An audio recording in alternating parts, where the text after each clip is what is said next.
Welcome to The Deep Dive. We're your shortcut to getting, well, maybe a little bit mind-blown by complex ideas.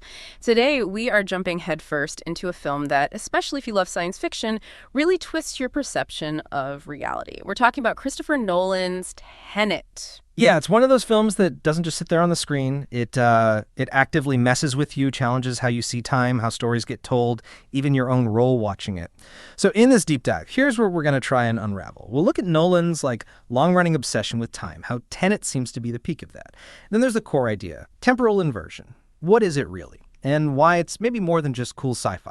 Maybe a metaphor for, human limits, destiny. We'll also touch on how it uses that spy thriller look, the action, the globe-trotting, but maybe as a kind of canvas for bigger, weirder ideas. And the characters, the protagonist, this sort of cipher. Sayers, the villain driven by desperation.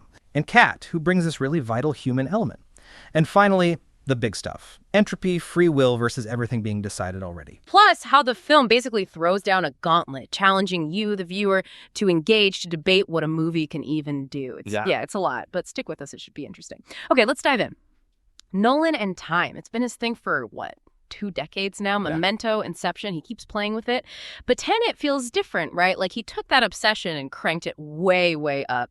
To the extreme. Oh, absolutely. It's not just playing anymore. In Tenet, time becomes, almost physical. You can touch it, reverse it. It's the stage itself. Think about his other films. Memento. Time's broken, fragmented, like memory. Right. Inception stretches and squashes time and dreams. It's subjective. Yeah, depends on the dream level. Interstellar makes time almost emotional, something you lose or gain across space. And Dunkirk layers time, showing the same event from different durations happening at once. But Tenet, here, time is reversible. It's tangible. It's not just the background, it is the story's engine. That's the big leap. Okay, so that brings us smack into temporal inversion. It's the core, right? The thing that bends your brain. Explain it simply, like objects, people, moving backwards through time relative to everything else. Effects before causes. Exactly that. A bullet flying back into the gun, someone walking backwards while the world moves forwards around them. Wow. But it's more than just a visual gimmick. That's crucial. Nolan uses it, I think, as this powerful metaphor. A metaphor for what? For struggle, maybe. Against limits. Against fate. The idea that even if you could mess with time, maybe you can't actually control the outcome. Or escape destiny. So it raises that question, free will, or is it all mapped out, even if you're moving backward? Precisely. It forces you to grapple with that. And for you watching, it's jarring. Oh, yeah.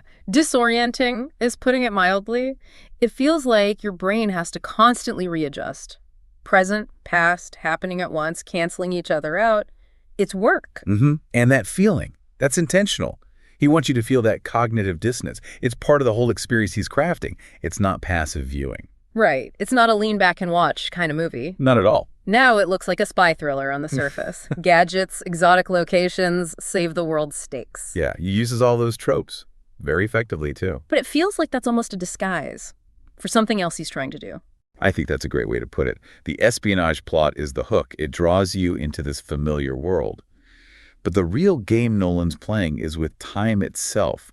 He's using the spy genre to explore paradoxes, to make you doubt what you're seeing, and asking questions like, what happens to loyalty, to friendship?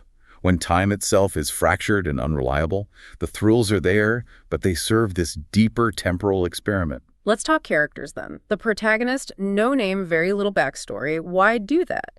Does it make him less relatable or does it serve a purpose? It's a deliberate choice, for sure. He's not meant to be this deeply fleshed out person in the conventional way. He's more like our stand-in, a vehicle for you, the viewer. Oh. Yeah, you're experiencing this bizarre inverting world through him. He's the witness, trying to figure out the rules just like we are.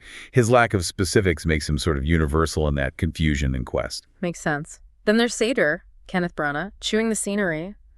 But is he just a Bond villain or is there more? You mentioned desperation. Right. He's menacing, absolutely. Yeah. But beneath that, there's this profound, almost existential fear driving him. He knows he's dying. Yeah. That terminal illness makes him a symbol of, endings, finitude. So the inversion tech is his way of fighting that, of having control. Exactly. It gives him this illusion of godlike power over time, over his own mortality. But it twists into this desire to take everything down with him. He's like a dark mirror to the protagonist, both wrestling with time, but for totally opposite reasons. His evil comes from a very human, albeit extreme, place of fear. And Kat. Elizabeth Debicki. She feels different. Her motivations seem much more grounded, personal. Absolutely crucial. She's the emotional core, really. While the men are dealing with abstract physics and saving the world. She just wants to save her son. Yes. From an abusive relationship, it's immediate, tangible, deeply human, that need to protect, to ensure a future for someone you love. She acts as this vital ethical counterweight.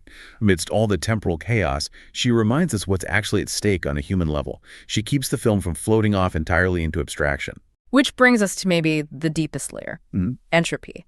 This idea that the universe tends towards disorder, that time flows one way, irreversibly. So inversion is like fighting entropy itself, trying to reverse the flow of everything. It's positioned exactly like that, a rebellion against the fundamental laws of physics, against the arrow of time. But here's the kicker, Nolan adds. Does it work? Does it give you control? Or does it just create new kinds of chaos, new paradoxes? So it's not a simple fix. Not at all. Yeah. And this sets up the film's central philosophical tension. Determinism versus free will.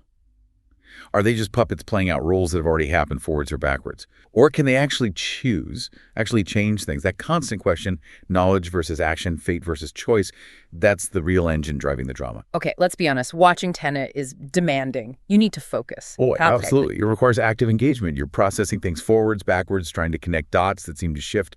It's a puzzle box. So that difficulty, that complexity, it's not bad filmmaking. It's the point. I firmly believe it's the point. Nolan isn't trying to make it easy. He wants to force you into a debate, an active process of trying to understand. It's like you're an agent dropped into this world, trying to figure out the rules alongside the protagonist. And yeah, that definitely divides people, doesn't it? Some find it brilliant, others pretentious or just confusing. For sure. It's polarizing. But you can't deny it makes you think about what narrative film can be. It pushes boundaries. It makes watching an intellectual workout, not just passive consumption. So when all the inverted dust settles, what's the lasting feeling? What stays with you from Tenet, beyond the cool visuals? I think what lingers is this sense that time, well, you can play with it, you can bend it, maybe even reverse it momentarily, but you can't truly master it. It's like Nolan shows us a shattered mirror. Each piece reflects time differently, but you can never quite put it back together into one clear picture. There's always something elusive, something beyond control. That's a powerful way to put it. And maybe that's the ultimate metaphor for our own lives. We live moving forward into the future, right? But we only ever understand things by looking back at the past, making sense of it after the fact. Yeah. This constant back and forth, maybe that's just existence, the beauty and the difficulty of it. It definitely leaves you pondering that. Tenet doesn't hand you answers on a plate. It leaves you with questions, lots of them. And maybe that's its strength. It reminds you that time, reality, it's never simple, never just one straight line. There's always another direction to look and another layer to question. So for everyone listening, what stood out to you after this deep dive? Did Tenet make you question time itself? Or was it just a really intricate, thrilling ride? What parts of this temporal puzzle stick with you the most? We'd genuinely love to know what you think.